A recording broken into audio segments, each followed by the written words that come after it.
The new stories. It's switching on easy mode. And a whole lot of incredible. Outback Queensland. It's something else. Book your holiday now.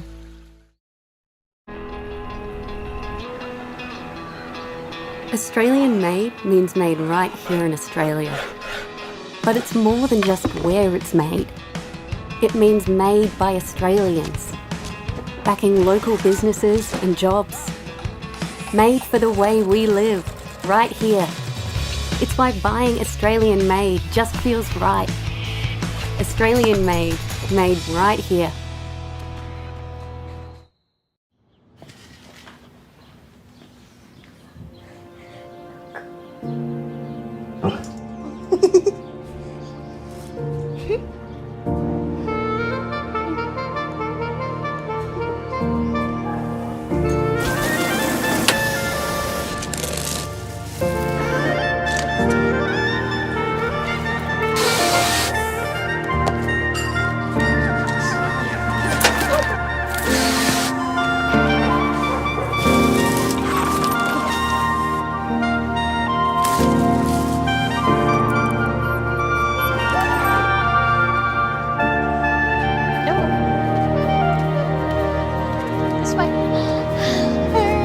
You're beautiful. I love you.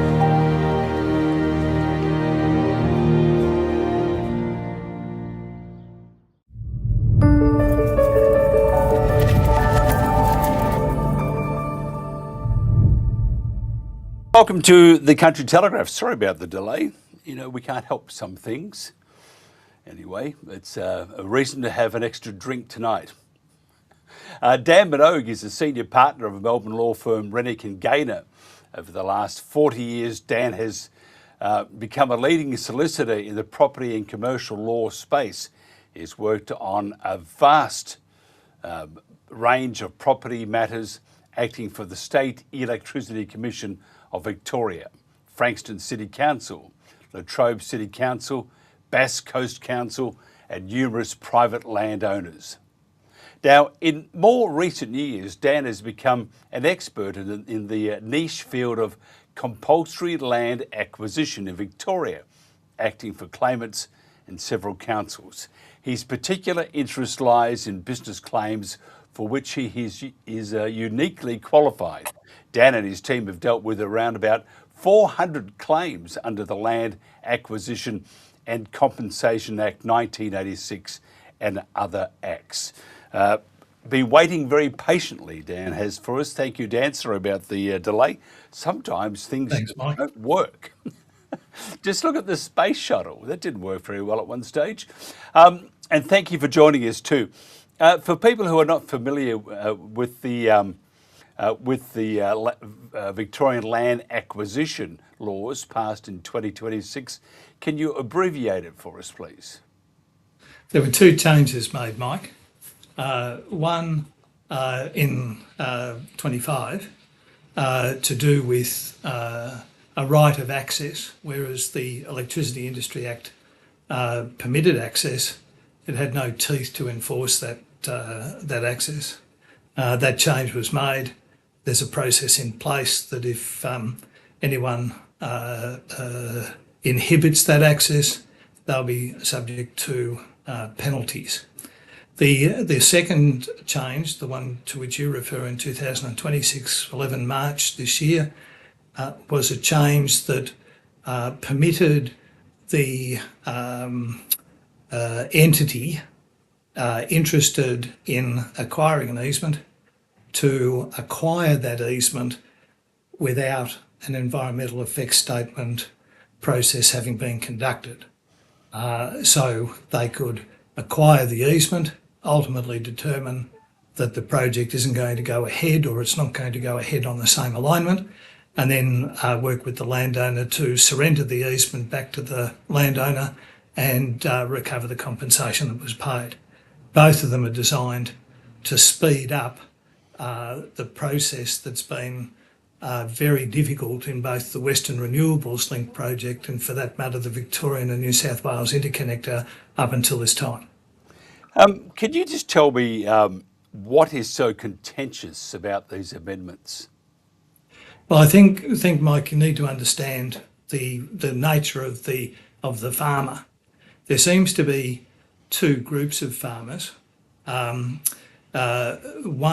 down at one end where they will actively object and resist the easement being acquired, and for that matter, the transmission line, being conducted over their property. And the ones down the other end, of which there are very few, are people who will actively participate with the electricity transmission company to allow the acquisition and the construction of the transmission line. Most of the people sit somewhere in the middle where they will give passive resistance and no assistance, looking at it as refusing social licence for this infrastructure to be constructed. And that would be the majority of the people. They just don't want it. It affects their farm operations in most instances, and it also acts as a blight on their land from the viewpoint of the aesthetics and the natural beauty that they enjoy. It would seem, I mean, I recall when they were building freeways, we have to take your house. You may not like that semi-trailer going through the living room, but you have to take your house and build the road through it.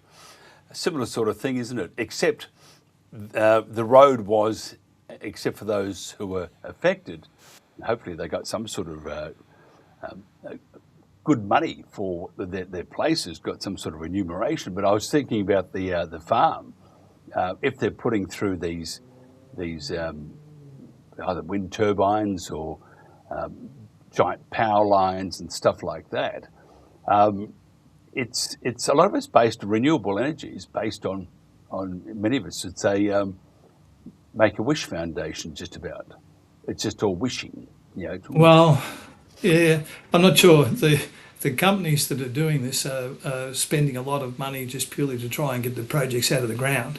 I think but the government though who is pushing the whole kit and caboodle, they're the ones that are, again, if you look at the and these power lines are there because green energy is a lot heavier than denser, than normal energy. So therefore they've got to have new lines and to get it from A to B. It's still very fanciful. Many scientists say it's all rubbish. I can understand roads because you need roads. I can't understand this though because not a great majority, but a great number of people throughout Australia do not believe renewable energy is the way to go, and that it will provide anything but more headaches down the future. And the headaches are starting now, aren't they? Well, that's true. I think the landowners on the whole would agree with everything that you've just said. I think they feel that they're being not so much abused, but used by government to promote private enterprise to build these wind farms and to construct the transmission lines, when in the past acquisitions have been done by the state of Victoria for road widenings and freeways, etc. So you get this commercial flavour attaching to it, where the companies involved are anxious to build these things because there's profit in it. They obtain grants, and the people that suffer are those that own the land over which these things are constructed. So there's a little bit of a change in philosophy that allows private enterprise to do what it needs to do to make a profit, and the farmers suffer the consequence. Can I ask you about the environmental protection laws? And it's still under review, isn't it? Am I right there? Well, I think what happens is that the environment effects statement looks at every conceivable aspect of this, and the Western Renewables Link EES hearing was finished about a month ago. We still haven't seen the report that comes out on that, but they had something like 640 separate documents submitted by a wide variety of people, including the proponent, AusNet. Those documents covered everything from flora, fauna, cultural heritage, farming practices, all of the environmental issues. The councils involved made massive representations, and the proponent put up a vast volume of documents to get it off the ground. It'll be interesting to see how all of that is balanced by the 4 people charged with responsibility for that hearing. I'm just wondering though, so therefore, it's a bit like building a plane. We build the plane, we've got to make sure it all works. Here's all the bits and pieces for it. Oh, don't worry about that. We'll just go ahead and build it. So what they've done is the state government has, looking at the EES, they've done something sort of right. I mean, it's still not right in my opinion, but at least we'll look at all the pros and cons at this and then decide whether we'll go ahead. While they're still making the decision, the government, it's like a two-headed monster, has said, oh, don't worry about that, let's just go ahead. And that doesn't make any sense, but except for the farmers, can you tell me if there's a great concern from the rest of Victoria, or don't they care a whole lot about it? Yeah, I live in Melbourne and travel out to this area affected on a regular basis. The people in Melbourne that I mix with, other than the people in my office who are exposed to this on a daily basis, the people that I mix with have got no understanding of what's happening. I think the interesting issue is that they've allowed all of these wind farms to be constructed and wind turbines to be erected at places like, say, between Winchelsea and Colac. And the example that I give to people is that they're able to generate a massive amount of power, but they're not working on a regular basis because they don't have the ability to convey their power into Melbourne to meet the market. So you've got all of this capacity out there that needs the Western Renewables Link program to proceed to be able to get their product to market and convert it into cash. So that seems to be putting the horse before the cart, and there seems to be a fair bit of that. Tell me this, does this law make a mockery of due process in the state and private land ownership rights? My personal view is that it does. So how do we fix the wrong? Yeah, Big one. I suspect that the people affected will not see that it's capable of being fixed. It seems to be one of these things, the NIMBY, not in my backyard. A number of people that I've spoken to on both of these projects that I've mentioned earlier are of the view that there are other ways of transferring the transmission of power than using the particular infrastructure that's proposed for the transmission alignment. However, all that does is place it in someone else's property. If they're going to harness wind as a viable resource, then they need to move the people to the wind rather than the power to the people. Yeah, I agree. I think but even looking at the turbines, I know it's not part of this, but yeah, they're building them all over the place. Look at the Great Dividing Range up in Queensland. Yep. Huge monstrosities. I think they're close to like between 280, is it metres or feet or something? Anyway, they're giant. And so one of the things, Mike, just to mention in passing, that whatever the size of the blade, they need to have a buffer zone of some, and I forget the actual figure, but it's something like 500 metres in case a blade comes off. And as a consequence, there's a lot of practices in farming that need to take that into account. So it's a problem just having them on your land. Helmet, it would be one good thing to start wearing. Oops, there comes this blade towards me. But it's the old saying it's like that village in Vietnam when they burnt it to save it. We're going to burn the planet to save it. And it's a terrible, terrible thing. And I feel very sorry for I feel sorry for Australians, and I feel sorry for landowners, especially in Victoria. And I've seen some video, and I was trying to get some video up, but everything today seems not to have worked. And it was it was quite. It was this two members of the government, what it was. They were there and they were insisting they come on the land and that we're going to film you, and da da da da. This is this guy's business. If somebody came into a shop in Canterbury Road and said, "Oh, we want to come in to check something, and you better let us in," I'm fairly certain that the shop owner would say, "Perhaps you should take a long walk on a short pier." Yes, with certain vitriol attaching to it, Mike. Yeah, but it's a terrible thing.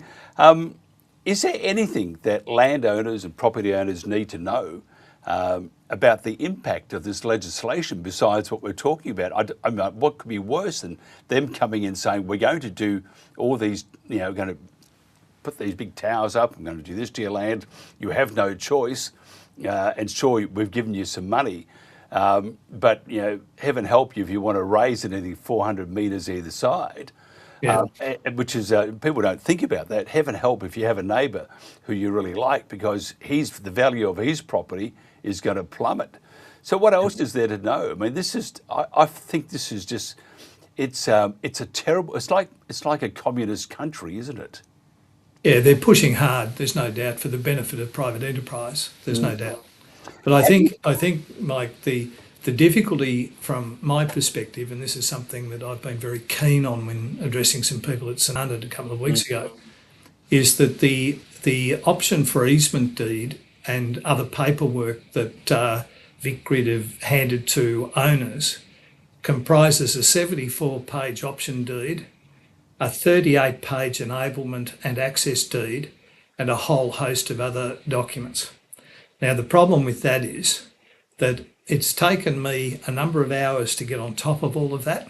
I understand how it works, I understand how it's drafted, but there is no way known that any person without a significant amount of legal experience would be able to work through that document and understand it. Now, at page 3 or thereabouts, there's the financial impact explained, and they're trying to use the financial impact to encourage people to sign these documents. My view, as I've explained to others at our meeting the other night, is that all owners need professional help on this. They need to have involved a solicitor who's competent. Doesn't have to be us. They just need to have someone who understands this process and how compensation works. They need to have an agricultural management consultant determine what impacts there may be on their property.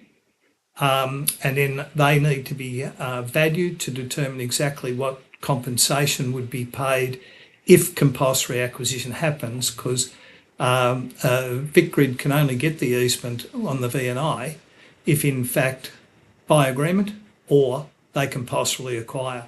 And what we've done is taken the view that we need to understand what compulsory acquisition looks like to determine whether the offers that are being made are in fact fair and reasonable in the circumstance. We're finding though that as they haven't inspected the properties because the owners will not let them on, that the offers are invariably lied on. We have had a couple of examples on Western Renewables where that's not the case, but in most instances that has proved to be the case.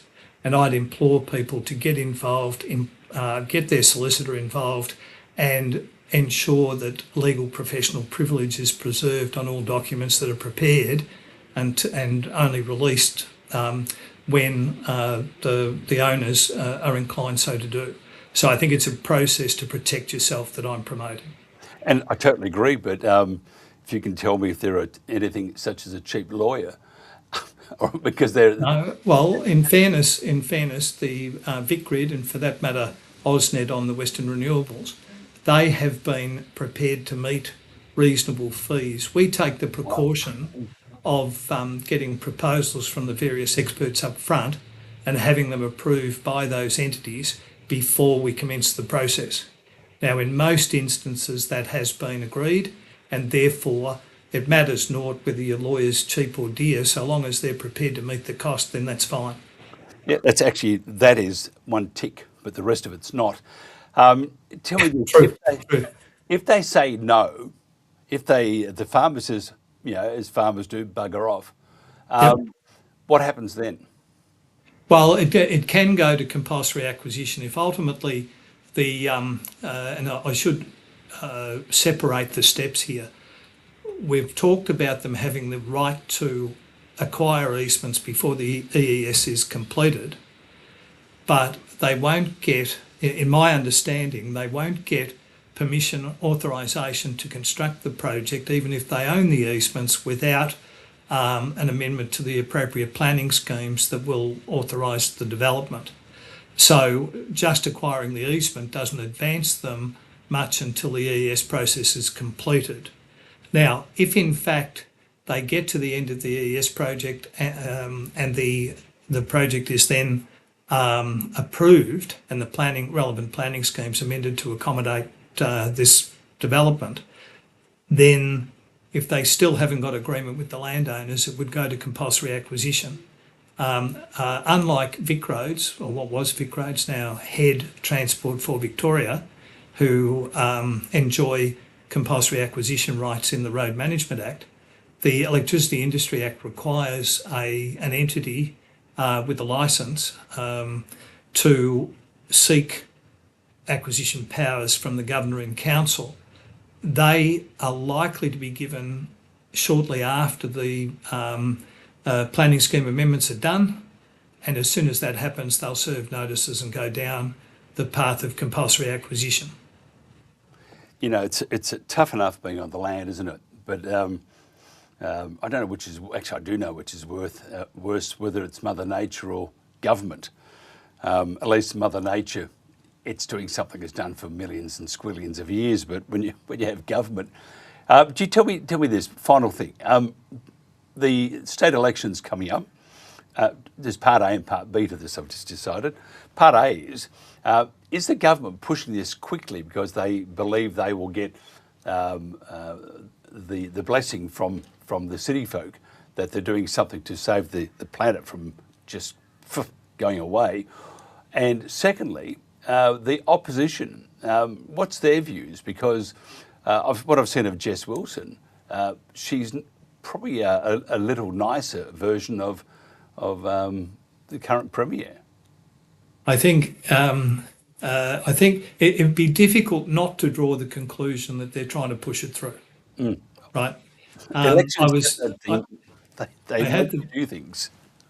I had the benefit of reading some of the and Hansard some of the speeches for this March change, and whilst the opposition were putting forward this is unfair, it was introduced without notice, on short notice, and so on, they just don't have the numbers to actually make an impact, as we'd all be well aware.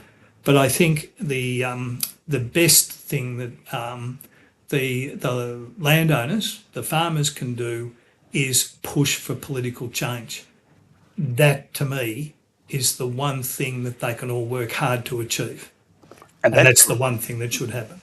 And that's providing, though, the opposition not on the same page. Oh, I agree. But that's where they need to.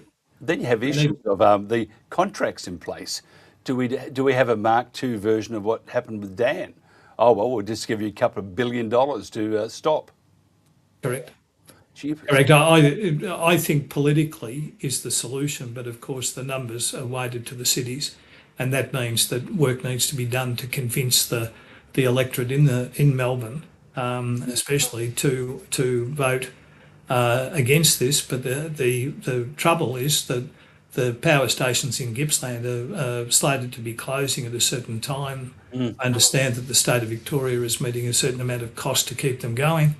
And it may well be, from a financial viewpoint, if we want to shut the power stations and get rid of that cost, we need this to be up and running. Providing the wind blows correctly, or there's wind. Yes, I agree. Well, solar's even more problematic, Mike. Gee, we could talk all day. In fact, no doubt. I'd have a drink with you and commiserate. Look, we'll stop it at the moment, but I'd like to revisit this, if you wouldn't mind, and we will start on time next time, cross my heart. If somebody wants to find out more, want to have a chat to you at Rennick and Gaynor, how do they do that? They ring me. There's what number? There's probably, I'll give you a mobile phone number, because that's answered all the time. 04 99 74 4444. Good on you. I'll have to buy you a drink for that one.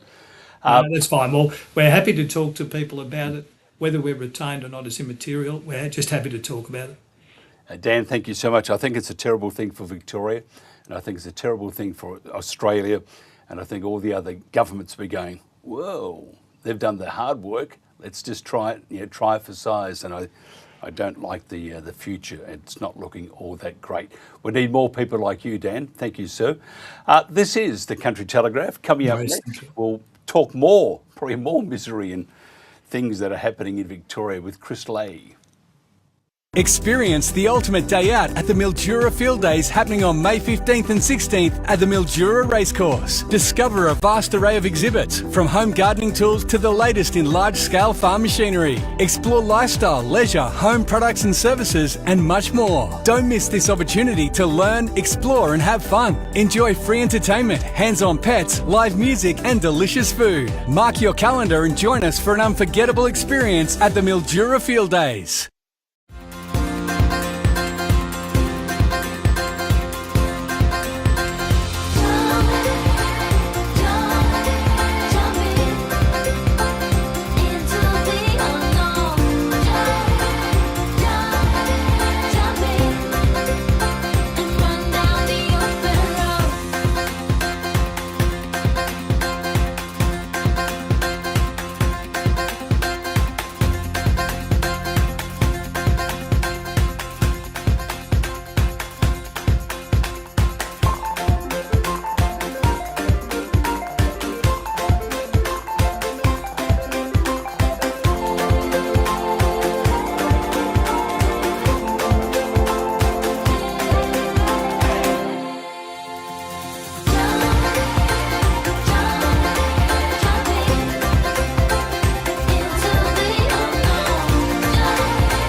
Welcome back to the Country Telegraph. Chris Lay lives in Lake Boga, in the heart of the Murray-Darling Basin. He was a dairy farmer, has been active, long been active in supporting Australian farmers. Today we're going to talk to Chris about water buybacks and other things, and what the future holds for irrigators and other stakeholders in the Murray-Darling Basin plan. First of all, Chris, thanks for joining us. Thanks, Mike. Thanks for having me. Nice and sunny where you are. It is, yeah. The sun's just peeking through some clouds. I'm actually outside, so it's quite a nice spot to be at the moment. Bit bright though. You have a real disco effect. Well, is it like a strobe light on retard? Yeah, maybe. Tell me about I'm just talking here, some of the things that are happening. So I just want to know the inverted commas fuel crises. How's that holding up in your part of the woods? Oh, look, make no mistake, it's certainly biting hard now. A lot of people have made decisions not to, take their vehicles, particularly diesels, anywhere. I'm kind of one of those as well. An extra $50, $60, $70 of a tank of diesel is it's biting into the household budgets. Absolutely. I'm hearing now a lot now. People are just deciding not to go to sporting events, not to go to, to wherever they thought they wanted to go for some leisure, and that's the reality now. It's pretty wild, isn't it? And it's not going to get any better. But we're just talking to a gentleman before, Dan Minogue, about the chaos and the infringement upon farmers' rights with the wind turbines. What you could do, and I think you should lead the way. I think you could put a windmill on your truck. And you could just chuff along, they have those and they could drag you along. You made, 3 k's an hour, but you'll get there and you'll have the means to get there with a car with a windmill on the top. What do you think about that one? Well, it's actually forced a few people to think about different forms of energy outside the renewables that are shoved down our throats at the moment, and that the E&I West project talked about in the previous spot there. Well, that's impacting farmers not too far from where I live now, because that's where the Iniquit's going to be, at Murrabit, at the Murray, New South Wales river crossing there. But the farmers they are staunchly banding together, and they're up for a fight, and it's not going to be pretty for the if all this goes ahead. I think there's going to be some turmoil and tumultuous times ahead for the Victorian government. It'd be like Mad Max. A number of Mad Maxes all on steroids.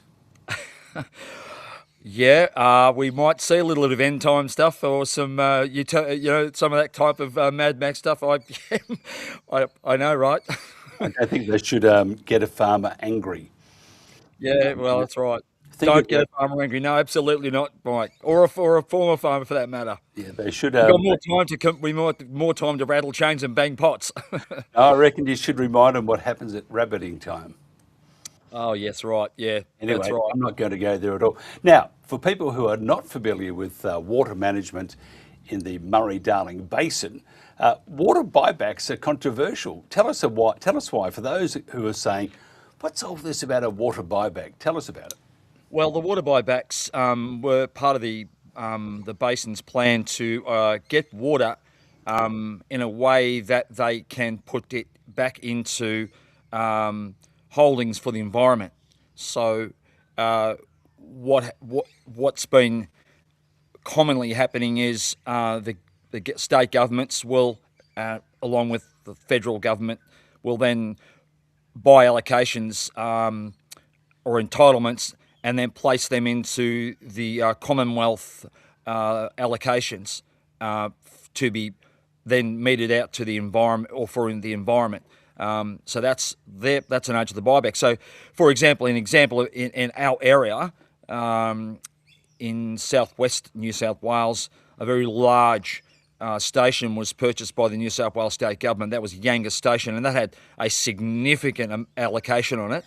And that went straight out of the irrigation system, and directly across the river from where I currently live in Lake Boga, there was about 45 landholders taking up a land mass of around 105,000 square hectares, and the government shut down irrigation infrastructure, pretty much forced the farmers to sell the water back to the government and then close the infrastructure. So around about 45 gigalitres was obtained from that particular activity, and that's in a very similar region to where the Yanga Station was purchased. It's in southwest New South Wales. That happened to be in the municipality of what was the Warcool Shire, but now it's the Murray River Shire. So that's the sort of thing that's going on, or had been going on, though the government has said that they wouldn't keep doing this. But that is how they have obtained the amounts of water for the environment through these buyback programs. The cost to farmers of buybacks in the current environment, what are we looking at? Well, the current environment, and I was actually speaking to some of the irrigator groups and to those who are probably closer to what's happening in the basin plan, and they're explaining to me at the moment the way that the water is now held in Commonwealth allocations to be meted out to the environment later on in the year. Now, what's happening is farmers are now faced with a situation where normally water would be available to plan their cropping activities, like they're growing rice, or they're growing fodder, or they're growing crops like that sort of thing. They now are wondering if they're even going to have any allocations.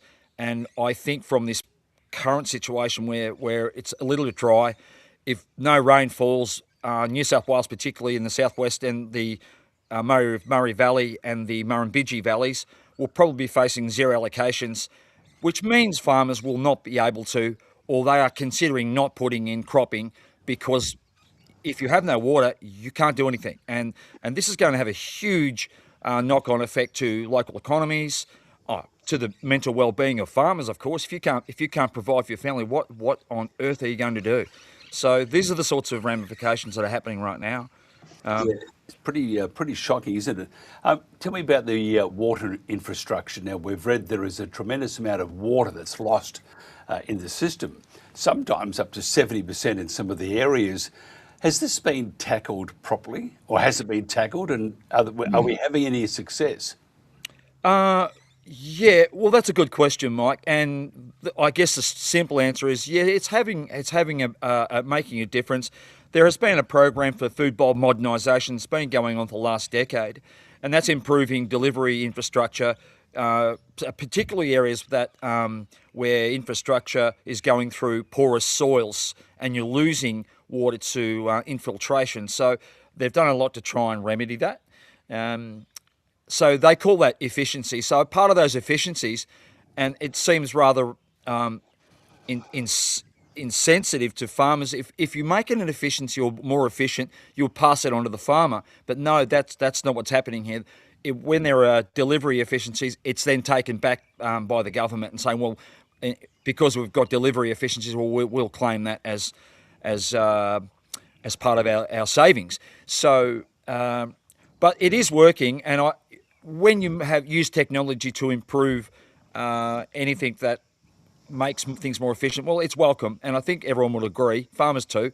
They apply those efficiencies to their farming operations, and it works. So I was in dairying long enough to apply some efficiencies to our operations, and it does work. It does work, but I would think savings that are made through efficiency should be passed on to the irrigators.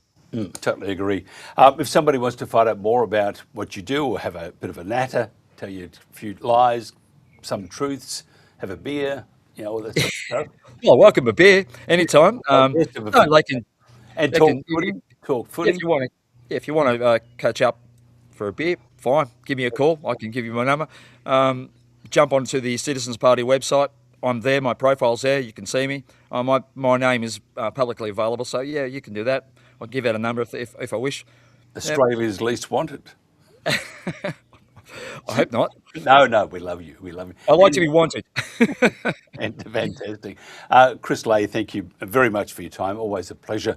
And we'll do more of these. Thanks, Mike. No, it's a pleasure and spending time, even if it's a short time, just to keep people up to date. I think we need the opportunity against Mike. Thank you. Information, it's gold, isn't it?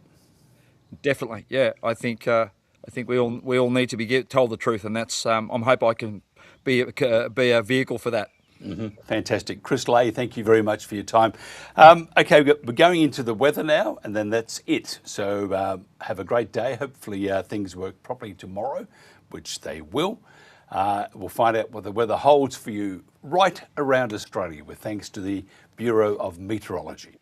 G'day from the Bureau, with your national weather forecast around the country for Thursday, the 23rd of April. And that fine, warm and dry weather continues for much of the country. And it's thanks to this large high pressure system dominating weather for many areas.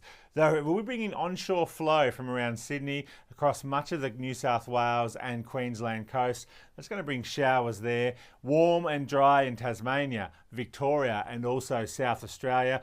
A front will weaken as it crosses parts of southern WA. That's going to bring some showers and gusty winds there. But this high pressure ridge will bring dry, warm and sunny weather to many inland parts of the country, while our tropical north starts to see some drier air as well, and that'll see things dry out there. But let's have a look at all of this in more detail. Firstly, in Queensland, that onshore flow is going to bring showers from pretty much the New South Wales border all the way up into tropical North Queensland. Maybe some moderate falls there in the North Tropical Coast. Much of this rain won't get to inland areas though, particularly through inland southeastern Queensland, where we are seeing very dry conditions there and we welcome some rainfall. But coastal areas will see some of that rainfall. Further inland, dry, warm and sunny for much of inland Queensland. Those showers across much of the coast as well. Temperatures generally in the mid to high 20s to low 30s for much of the state. Maybe a little bit cooler along the range there with Toowoomba at 23. Brisbane, some coastal showers impacting much of the region and 26 degrees. Moving down into New South Wales, and that onshore flow will keep those showers going across much of northern and central parts of New South Wales. But notice we're not expecting any showers for the southern coastal areas of New South Wales. Inland areas though, looking another warm and dry and sunny day. and that's going to be the story for the coming days as well. Temperatures in the mid to high 20s inland, low 20s for our coastal areas with those showers and onshore flow. Sydney looking at a partly cloudy 23 degrees, showers mostly north of Sydney, but a few could brush northern and coastal areas. Canberra looking at 21 degrees after a cool start and partly cloudy skies. Down into Victoria, and very mild to warm conditions for much of the state, with another day of widespread sunshine on the way. Temperatures in the low to mid 20s through southern areas, get into the mid to high 20s elsewhere across the state, with sunshine right across the state from Mallacoota to Mildura and everywhere in between. Melbourne looking at a dry, warm and sunny one, 26 degrees. Moving down into Tasmania, and the dry, warm weather will continue, although we could see those few early showers with that weakening front moving through, but otherwise it will be a mild to warm and partly cloudy day.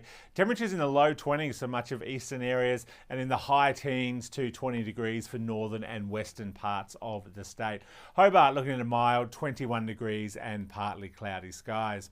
Moving up into South Australia, and you'll be thinking it's more like March rather than late April, with temperatures in the high 20s to low 30s with lots of sunshine as this warm, dry weather rolls on for much of the country.